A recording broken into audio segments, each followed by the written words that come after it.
Hello, and we welcome you back to Hawk Talk, and it's the start of a brand new semester at Monmouth University as we begin our 28th episode here and get you to learn and know the personalities and the coaches and the administrators that make up the Monmouth University Athletics Department. And we are so very pleased this evening to have a very special guest. The Associate Vice President for Student Life, Jim Pilar, will join us in just a second. But before we bring Jim in, we want to remind you, if you've missed any of our previous Hawk Talks, you can watch them back and relive some of the experiences with alums and coaches in a variety of places. You can go to monmouthhawks.com. You can go to youtube.com/monmouthhawks. And you can also watch them in the video tab right here on the Athletics Facebook page. Maybe the busiest person on campus the last couple of days is our guest here this evening. Please help me welcome in, and we say good evening to my good friend, Jim Pilar. Jim, how you doing tonight? Eddie, good. Thank you so much for inviting me on the show. It's a pleasure to be here, and it is also a pleasure to welcome back our continuing students and welcome our new students to campus for this academic year. It is, as you and I were talking when we were getting ready for this, it's an academic year that begins unlike any other that any of us can remember. And to quote President Patrick Leahy, it also is one that brings in our Monmouth's most diverse and academically prepared incoming class in university history. No one is on the ground more so than Jim and his staff, hands-on, move-in days the last couple of days, the first day of classes. So Jim, before we talk about any of those topics, I first must ask how you are doing this evening. Oh, thank you for asking. It has been an adventure. Normally a move-in process for us is over the course of 2 days, at most 3. We had a 5-day move-in starting last Thursday. And in addition to that, we welcomed our students from across the country that were from the hotspot states, if you will. And we made sure they were in 14 days early so they could engage with their peers as soon as their peers arrived last Thursday.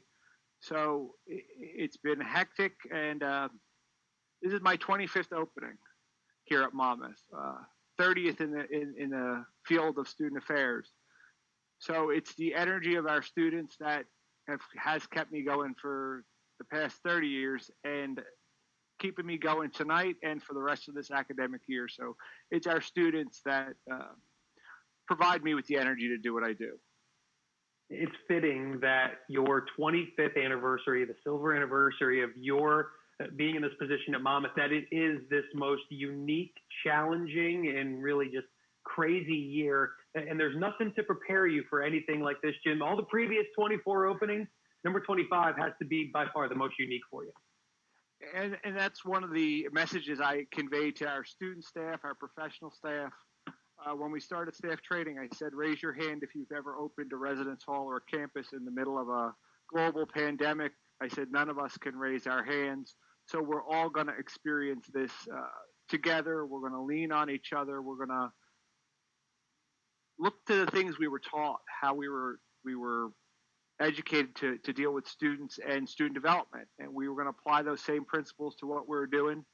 And it has been different challenges, but nothing that my staff, my entire division, hasn't been able to gel together and address. So I've been extremely fortunate to have a great team behind me, even more blessed to have great leadership above me that inspires me to do what I do.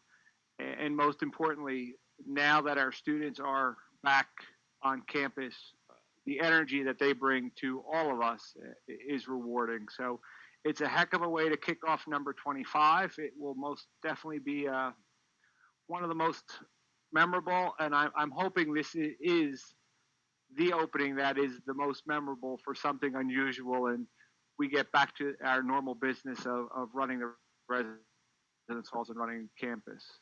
And Jim's team, he and the residential life crew do so much that goes unrecognized, whether it's the small things, helping students get from A to B, but really, Jim, this year, there is, as you said, there's no preparation to get you ready. There's no textbook. There's nothing that you can draw on previously, like you said, except education and experiences. So take us back now the last couple of days, as you and I were catching up before we came on air. You mentioned how the move-in was going, and I'm sure that's one of the things that all of our viewers are most interested in, how the move-in went for this, as you said, so unique year. logistically and operationally, I couldn't ask for a better move-in. And I think one of the reasons is we had a limited number of basically 10 students per 2-hour time block into each residence halls. And we had each of the halls strategically placed so that we did not have large groups of students and parents at any given time. The challenging part of the move-in was the prep, as members of the institution might not have been with us in July. Everybody was back on board by July 15th, and we hit the ground running from July 15th through August 15th to get ready. For our parents and our students, we tried to bring as much energy and entertainment to the move-in that we could, but a socially distant move-in has a different feel. So we did not have the live music in the quad because the goal was not to have everybody that was moving in to congregate. The goal was not to have lines. So as soon as you came in, you were given a packet with everything you needed in that packet, which was great for efficiency and getting people in, but it didn't allow for the ability for us to interact with parents and students perhaps as they were waiting to check in as in years past. So a couple good lessons learned from changing our operation to address the pandemic. But I'm pleased with how it went. I hope our parents and our students were pleased. We've received predominantly out of all the feedback I've received, it's been 99.5% positive, and a couple things that were beyond our control or we cannot do because of either CDC recommendations or state or federal guidelines. And one of the things that's been, I think, inspiring to watch for those of us that work remotely and that go into the office when we can. But Jim, one of the things that's really been inspiring and really been interesting to watch is how much the university has really had that safety first mentality. You know, we get hit with emails all the time with the different ways that we are staying safe. And, you know, just a couple weeks ago, held 9 commencements on campus in which everyone was wearing a mask and everyone was distant. So like you said, for a group of people whose job is energy and commitment to now kind of curtail that back, well, was it a little weird? On the one hand, you want to bring everyone back safely and make them feel welcome. And then on the other hand, you have to do so, like you said, in such a different environment. One of the things I do every year when I meet with the parents at our parents program, and when I meet with our students upon move-in, I say, parents, make sure your Monmouth Hawk opens their door to their residence hall room and invites anybody into that room that they can. And to the students, I say, don't be shy. We actually have our student staff last year work with our students to make door stops so our students couldn't keep their doors open as long as they chose to invite their fellow residents in. This year, I have to say, there's no more than 3 people allowed in a room at a time because of social distancing guidelines. To keep our buildings in pod-like configurations, I have to say, I'm sorry, you can't go visit your neighboring building. That keeping our students safe is so important to myself and my staff, which is rewarding, but it as you just alluded to, it's sad that our students, in a way, are limited to their buildings. But what my staff is doing is they're creating creative ways so that we can overcome that obstacle of not being able to go building to building, to look at both virtual and face-to-face experiences that are outside. So we can do a lot outside, and our students have been rallying around our staff, and they've been going to events that are on Hess Field, that are on the quad, that are all on Shadow Lawn in front of the Great Hall. So we've had great participation in these outdoor events. So to get back to the heart of the question, you know, we constantly promote interaction in person. One of my slides in both my parents and students presentation is less text, more talk. This year we have to rely on a little bit more text and talk by Zoom or by FaceTime or other apps that our students are using. So that's different for us. Well, one of the advantages to where we are is indeed that the weather is pretty great this time of year, and that it's stays pretty great throughout the next couple of months. So really throughout the fall semester, a lot can be accomplished outside, like you mentioned, being so close to the ocean. If you live in Monmouth and Ocean County, you call it local summer, but right now it's bringing all the students back and being able to utilize that great area outside. And, Jim, I was just thinking when you were answering that, part of the programming for years on move-in day, there was a soccer game on Labor Day weekend. There was a football game to get ready for. But I know that you and your staff is doing a tremendous job with a variety of people on campus to provide students with the programming they need and also the experiences, like you said, albeit maybe a little different, tweaked a little bit, but still providing great interpersonal experiences, whether that is like you and I are tonight on a Zoom call or through a variety of different ways and programs. And I think one of the uniqueness of this whole situation that has taught us is we're having tonight on Hess Field a comedian. That's a first for us to have a comedian on Hess Field. And at the same time, we're going to stream it live to our residents that don't feel comfortable coming out. So we're offering it in both delivery methods to our students. So if you feel comfortable, by all means, come out there, meet your fellow Hawks. If you are still a little bit unsteady about getting out and meeting people, watch it in the hybrid Zoom model, but also use that as an opportunity electronically to start seeing who's around you. And that's the first tip I have for my students in all the meetings that they've gone to, their first floor meeting, their first building meeting. You're on a Zoom, but you can still survey who's around you and who's living on you and start interacting electronically. So in one way, this class has a little bit of an advantage, if you will, in meeting people if for the shy members of the class, because you don't have to do it face to face. You can do it through the protective lens of a Zoom call or a FaceTime call. So I'm hoping that through this whole experience, there are benefits that help us with some of the challenges.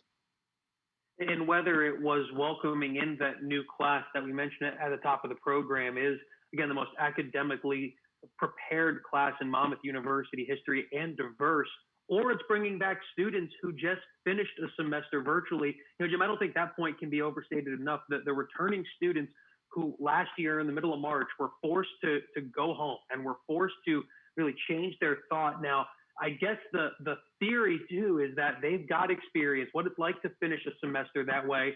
And really now with what is allowed per state and per health guidelines, there is more leeway now than there was when they left campus the last time they were here in March. So now it's really getting reacclimated to how this new experience is going to be. And that's such a great point, because this returning class did so many firsts virtually. We pride ourselves on the level of interaction we have with our students. We pride ourselves on the interaction we have with our parents in person. So everything in our world was always high touch and accessibility. That was shut down in March. So we had to, for the first time, conduct housing selection. So our continuing students, for those of you that aren't familiar with it, our continuing students used to come here to the Student Center, and we had a huge expansive space where our students were able to interact with each other and interact with the residential life staff and pick their room for the next year. This year, we had to do that virtually and electronically. So our students experienced the first along with us, and I think it prepared them for this academic year because we walked them through it, but they still had to navigate it. And I think it opened their eyes to, yes, I can do what I've always done in person electronically. It may not feel the same. I may or may not like it. One thing I have to say is doing the housing selection online, we had more students participated on their own rather than saying to their roommate, will you pick a room for me? So it was great to see our students adapt. And I think to your point, the spring was a great training session for our continuing students to understand how remote learning would work. And a credit to our academic colleagues that spent the summer preparing that if this was to be a reality, because we were ready to operate in multiple modes. So we had contingency plans for each stage of where we were at. So the combination of our continuing students having the experience, even our incoming first years who experienced this in high school, and our academic colleagues that prepared for it. Everybody should be in good shape for a successful fall semester. I think one of the big takeaways there too is all of the different departments that you just kind of unknowingly even mentioned. I think it's evidence to the fact of how collaborative and just how much of a family Monmouth University is, that normally we all get together for move-in, and normally it's athletics events, with student activities events, with residential life programming. That hasn't stopped. That is continuing now. And even today, I was on a handful of meetings where the conversation is still a similar one that we've had in years past, which is, what are we doing for the students? How can we make this experience great? And I know, Jim, you're a huge advocate for students to go out and experience every great thing that Monmouth University has as it pertains to their own interests. Exactly, and that is the one of the benefits of Monmouth University, and one of the things that I find what brings me joy and what makes it easy to come to work is I have colleagues I can depend on, and I have colleagues that I can network with to provide opportunities for our students, and that's what I say to our students when I'm talking to them. There's so many possibilities here and opportunities for you, and they're even here virtually. So there's the same opportunity, services, and resources in a different way. So yes, I want our students at football games and basketball games, and Eddie and I, before we came on live, I said to Eddie, are we going to start planning for the MAC tournament again? Because I was fortunate enough to be asked by athletics to represent our students and work on the committee to bring our students down Atlantic City for the tournament. So there are so many of those opportunities, and that's a larger one, but there's smaller opportunities where one of our faculty members asked me to just hang flyers to promote a face-to-face class that he was hosting on campus. So Monmouth is such a community that nobody's afraid to pick up a phone and say to me, Jim, this is what I need. This is how I can make our students' experience better, and that's what we're all about. And that's why I believe so many people have a rewarding experience, and the longevity of us here at the institution to serve our students. It's not common that you have people that stay in positions in higher ed for 20 years. 30 years. One of my good friends in the accounting department is celebrating her 39th anniversary today. So Betsy Lunny, if you're listening, happy 39th anniversary, which is a tremendous accomplishment. But that speaks to, I think, who we are. And I've taken what I've learned from my colleagues, and hopefully I've shared that with our students so they understand our commitment to the institution and our commitment to them as our students. And you mentioned it's a top-down approach where President Leahy is the most visible and active person on campus. And then the people that we work for, Dr. Marilyn McNeil, Mary Ann Nagy, who put on all of those commencements. And when you look around at the senior team, and then, as Jim mentioned, you're in now the 25th opening year. It is unique, but I think the biggest thing, Jim, that I've noticed, whether it's the administrative colleagues we have, the faculty colleagues we have that had to do so much to go to remote learning, just everyone on campus right now is evidence of that. You are in your office at 7:20 at night, you got the headset on, and right now, we probably interrupted you doing real work, and you had to stop that to come on our show. And I think if we could say anything to the parents, it's that there's a lot of people on this campus that have a vested interest, not just in Monmouth University, but in the great students that comprise the university. By far, and welcoming Dr. Leahy last August has been incredible for us as professionals, and he reinforces to us, and we received, and you received today too, an email from President Leahy that reinforced his expectation of us as a community to make sure we're available to our students, that our students feel welcome, that they have the resources. I've worked with Vice President Nagy now, again, 25 years since day one, and she has instilled in me a work ethic to be here and to be here for our students. Our students are first. Our students are not an interruption in our workday. Our students are the reason we have a workday. and Dr. McNeil from the first time I was able to work with Dr. McNeil and get to know her over 25 years. The commitment to the student athlete, which I admire, and the commitment to the traditions that the institution has. First class athletic program that is supported by, again, an institution that believes that our students come first, that the experience that our students have comes first. And that's not only on the playing field for our athletes, the classroom for our students, the residence halls for our residents, but we can keep going further because we make sure our students have great internships, great practical experiences beyond the classroom, leadership roles. We have over 100 campus organizations that our students can get real life experience in assuming leadership roles within those organizations. We have a tremendous student government association. So proud of those students that bring our campus to life with, I want to say, not policies and procedures, but orders that our students define. So our students help us in defining everything from tuition to policy. So our students set a set of order guided by us professionals who help nurture our students in figuring out what's best for them and their situation.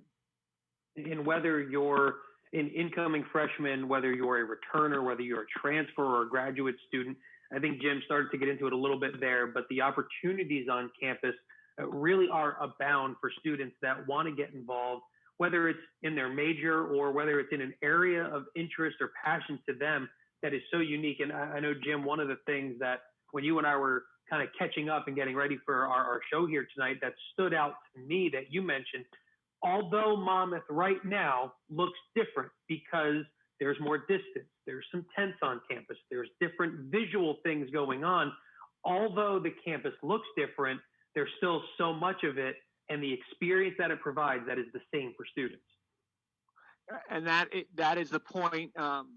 Thank you so much for reminding me of where we were when we were preparing, because if you go to an office and you will see somebody, but you'll also see around campus now QR codes. So you scan your QR code with your phone, and in some cases it'll launch an automatic Zoom with that office. If it doesn't, it will give you instructions on how to get in touch with somebody. We here in Student Life opened first on campus. Our lights are burning from 8 a.m. to 11, 12, depending on the day of the week. If they're not coming to see us, we make sure we're facilitating those interactions. So if you're having difficulty with whatever the topic is on campus, as a member of Student Life, myself and my team will assist any student. But there's also so many other individuals like us throughout campus that are willing to help. You're just going to be talking in most cases through a screen rather than face to face. And I've had a few interactions with our incoming students today. They have adapted really well to speaking to us via camera. And likewise, I've also had great conversations over the past 5 days of moving outdoors and 6 feet from our students, where the conversations continue, albeit with a face covering. You have to yell a little bit. You're still having those great conversations, so they can still exist.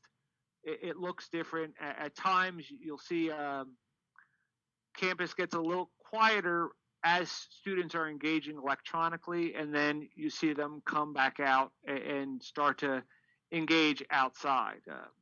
As you noted, there are great tents throughout, strategically placed on campus, that will be used for both classes and social activities. So we're trying to make sure we have every available location for our students to interact. We're going to promote our students to get outside later in the week, and our students are going to have yellow 6-foot circles, and we're going to ask our students to interact all you want in these huge physically distant, socially distant circles. But again, it's promoting the interaction, but it's going to look a little different. And again, at the end, our hope, I think all of our hope across the country that are in higher ed on a college campus is this is a short-term obstacle that we're going to overcome, and we'll get through together collectively.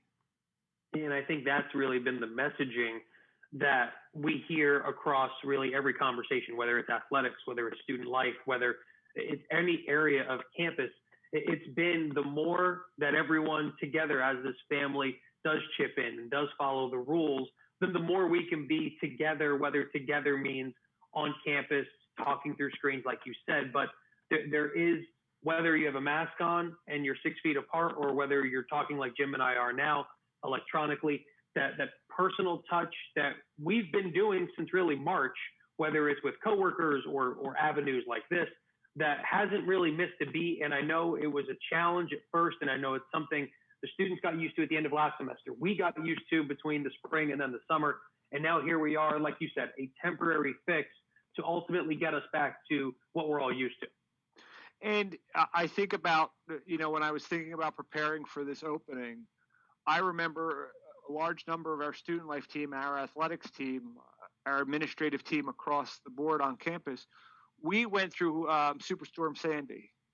So we went through 10 days of darkness, and we weren't sure how the region was going to respond after Sandy. So we were in good shape.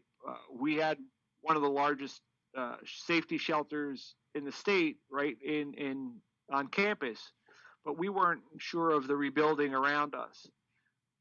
That taught us that if we work together, if you let go of your defined roles and you truly respect campus as a community, you can survive and flourish and come out on the other side a little bit stronger. And that occurred with Sandy. And the most amazing thing I remember was everybody in the dining hall every day. Of course, we ate, all disclosure, we enjoyed the food we were eating every day, but we came together every day for those days during the superstorm to make sure that our students that couldn't evacuate were safe, were well fed, were cared for, not only in the physical sense, but in the emotional sense. And that is our hope with this, is take the lessons we have learned through events throughout our careers and make sure that the situation at hand, our students can learn from. They may be influenced from it, but we hope that they come through the event or the situation with knowledge and without that much discomfort, that they grow from it and they develop their resiliency, which is, again, what all part of the college experience is about. And it's been something that, whether it was when we would speak with coaches here on Hawk Talk and listen to the grades that the student athletes had in the spring semester, and then when you start seeing the information coming up from the university that so many students did so well. So many of us took part in those campus calling projects where we got to call students that we never knew before and get to know them and also help them out. And, Jim, those things like this that we've had to learn for our jobs to help us move forward, these are now experiences that students are going to get in their time as undergrad. So now when they graduate and they've got to work remotely because their job in New York City, for example, send everyone home, they're going to be even that much more ahead of the curve. And some of those skills that they develop that they don't know they developed, they'll probably realize it when they're in their first job and they go, oh, that's right, I did that back at school. I'm already good. I know how to do that. And that is, again, one of the things I've been stressing to my staff, the Res Life staff, when you're doing floor meetings, building meetings, work with the students that you see that did not participate on camera or have side conversations when you can, to get them ready for their academic experience so they might feel comfortable in asking their professor a question online. Because again, they've had a little bit of experience from March to May, but to really get them comfortable. And that's what I hope we're doing. I hope we are really creating an experience for our students that's beyond the physical, the residence halls and the activities, where our students are truly developing and valuing the experience they have here for their 4 or 5 years on campus. And that is evident in grade point averages and improved retention, and our students wanting to get involved in, again, over 100 organizations on campus those 100 organizations don't support themselves. Our students support them, and that is critical.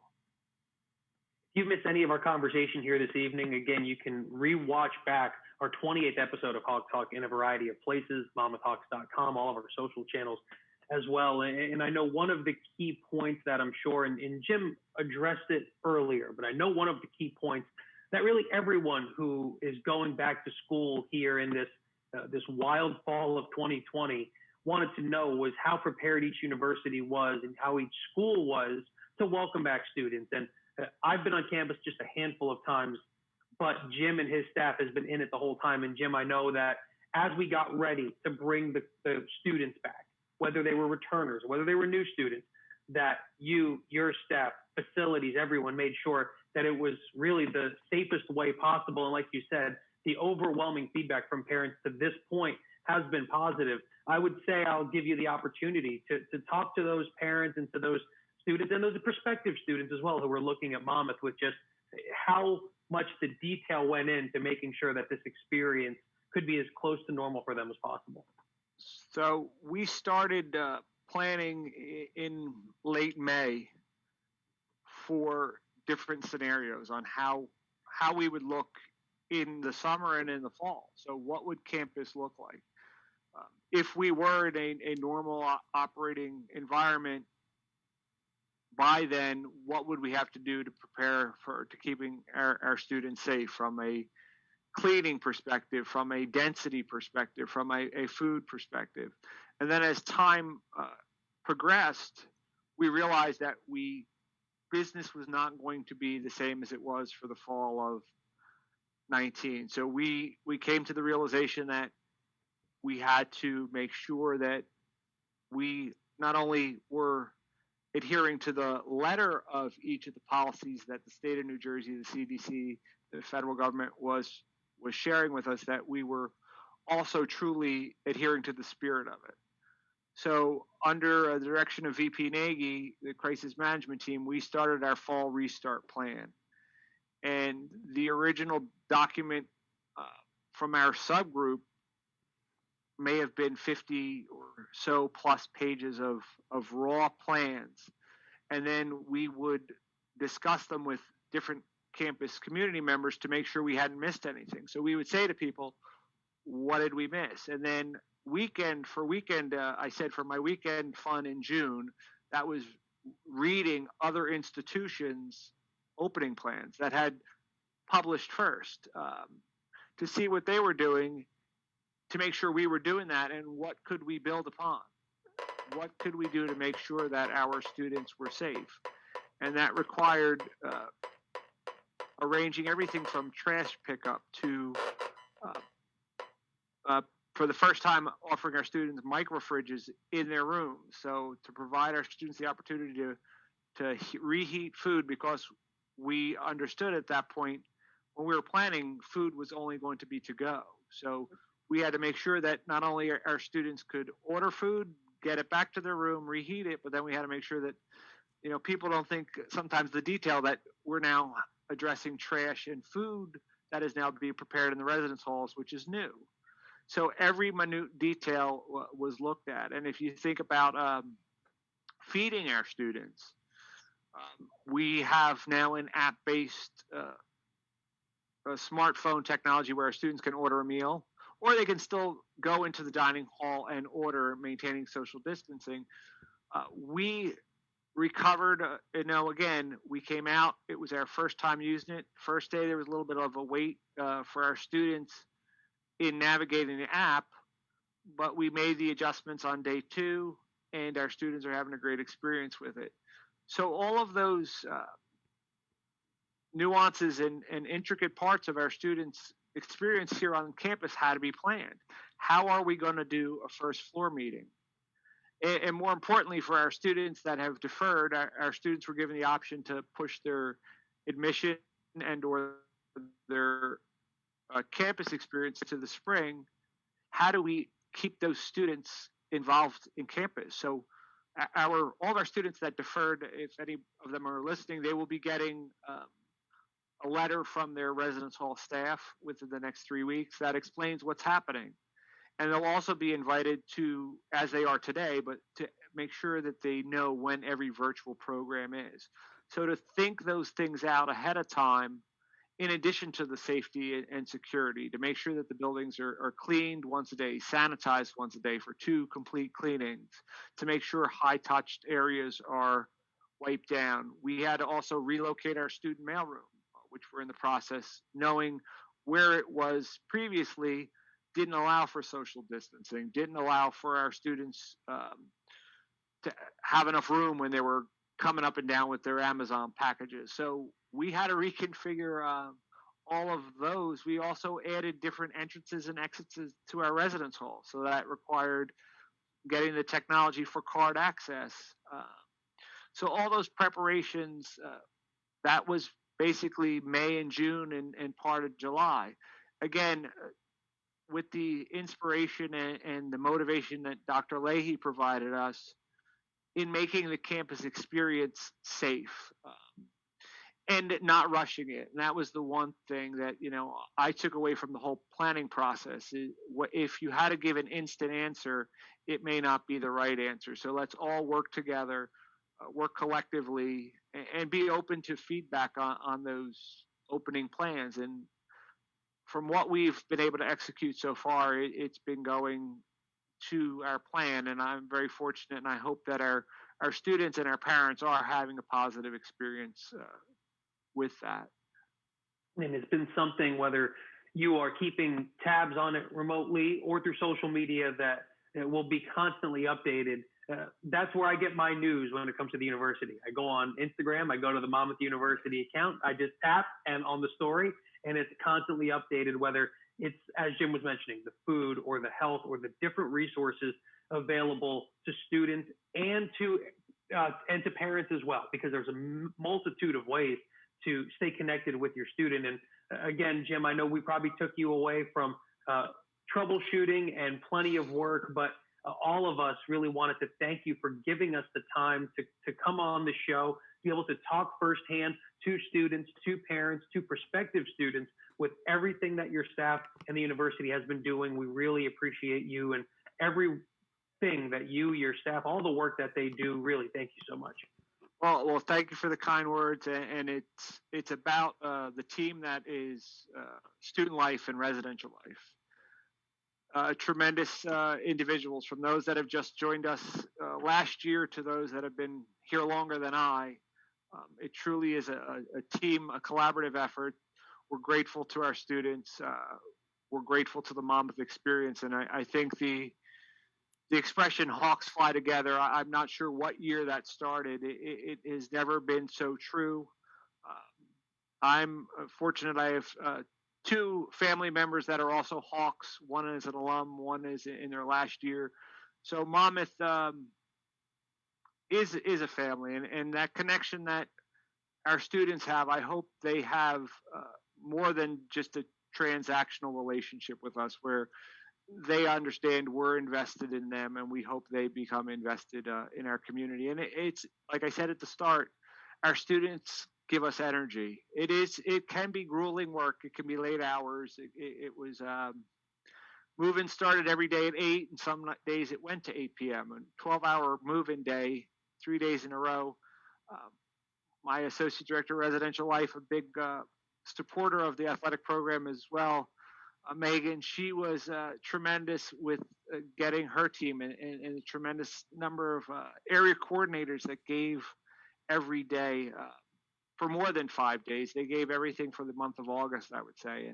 And we do it for one reason, is hopefully our students have a rewarding experience. And that's not a tagline. That's not a slogan. That's something that we believe from our hearts and sincerely, that our students are going to have a great 4 or 5 years, and hopefully they'll enjoy living in the residence halls and enjoying our campus activities.